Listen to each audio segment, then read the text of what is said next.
Just open up the WDBO app, push play anywhere around the world, assuming you have internet connection. We had our earlier call from Jacksonville. He's probably most likely listening from the app, so it works. It works wherever you got internet. Push the play button. If you want to hop on with Larry but don't have time to sit on the phone, you can feel free to leave him an open mic via the WDBO app, and we will play that, and Larry will answer it with the expertise that only he can. Or if you want to hop in line on the phone, he's got plenty of open lines for you.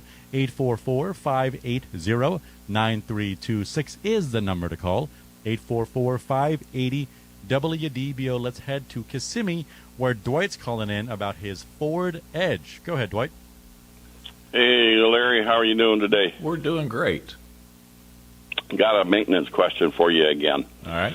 On this Ford Edge, it's the 2.0 turbo. Mm-hmm. How many rubber belts are on the front of that thing that need to be changed? On that one, Dwight, I believe there is two. You have one for the alternator and something else, and then you've got a separate one, I believe, just for the AC compressor.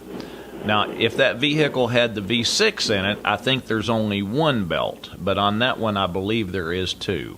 You got one small serpentine belt and then one longer one. Okay, and is it a big deal? Does it have do you have to disassemble the car to get to them to change them? You know what? I'm going to be honest with you. Even with about 45 years of mechanical experience, I don't think I'd tackle it unless I had it on a rack, so I could get underneath of it, easily. Because if not, you're probably going to be on your back, especially for that AC one. And I'm going to tell you, I'm not 100% for sure, but now the AC belt on that 2.0 may be what we call a stretch belt. Now, in case you have never encountered this, I hope you never will, but it's a belt that is 100% designed to be, well, let me say it like this, bumped and pried on. And it doesn't have a tensioner, a separate tensioner to tighten the belt. On that one there, I think it may be a stretch belt for the AC compressor. And if you've never done one of those, you do not want to do that. Now, the other one is probably pretty replaceable, because I'm sure the other one has a tensioner. But on that AC one, I think that small belt is a stretch belt, is what it's referred to as. And there's really no magic tensioner to adjust. You literally pry and bump the engine over in order to put the belt on. I can't believe a car manufacturer would do that, but I guess if you ain't got a place to put a tensioner, I guess that's the only thing that you can do, But I will warn you on that one. You want to be use extreme caution before you venture into it, I guess is the best way. Make sure you study and make sure that it is something that you want to get into. Probably a couple hours labor to put the belts on it, on that one. But definitely something that I would tell you to make sure that you've educated yourself before you dive into it. Now I'm going to tell you something else too. With a vehicle like this, you're it's old enough and it's getting to the point where you're wanting to get the new belts on it. Maybe they're stretching, making some noise, or maybe they're starting to crack. You really the biggest thing. Other than the belts, is to make sure that the hoses are all in good condition. And when I say cooling system hoses, I'm not just talking about the hoses itself. You really need to pay real close attention to anything that the hoses connect to that are made out of plastic. Especially like thermostat covers. Or sometimes you've got these quad T's, as I call them. They'll have a four-port plastic union somewhere in the hose assembly.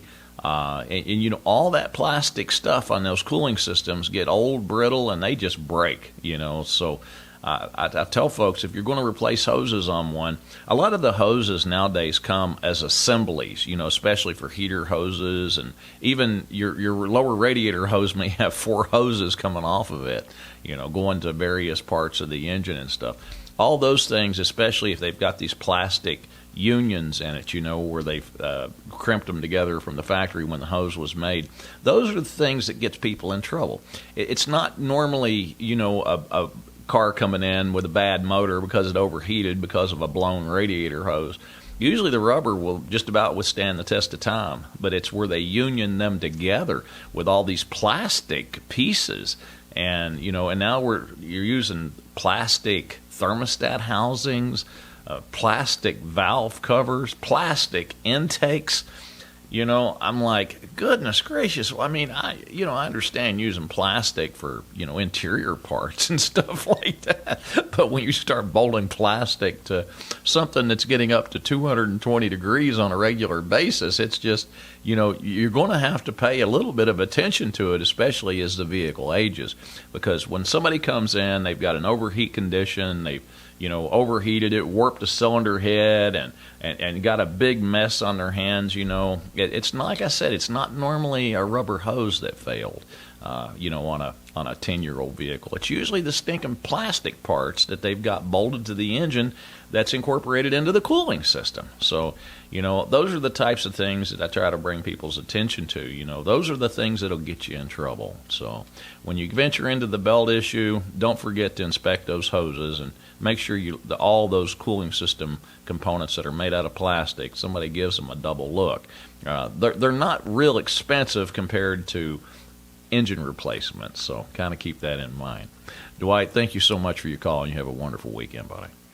Folks, with today's engine technology, are fuel injected, computer controlled, well, not only does it apply to cars, trucks, vans, RVs, and pretty much anything from 1985 on, it also applies to marine engines too. So if you've got any marine engine questions, no starts, broken timing belts, overheat issues, anything along those lines with your boats, make sure you go and you post those questions and email me, Larry at magicmechanic.com. And don't forget about the Magic Mechanic radio show every Saturday from 3 to 5 p.m. on wdbo.com. And don't forget to subscribe to our new YouTube channel and make sure you leave your comments.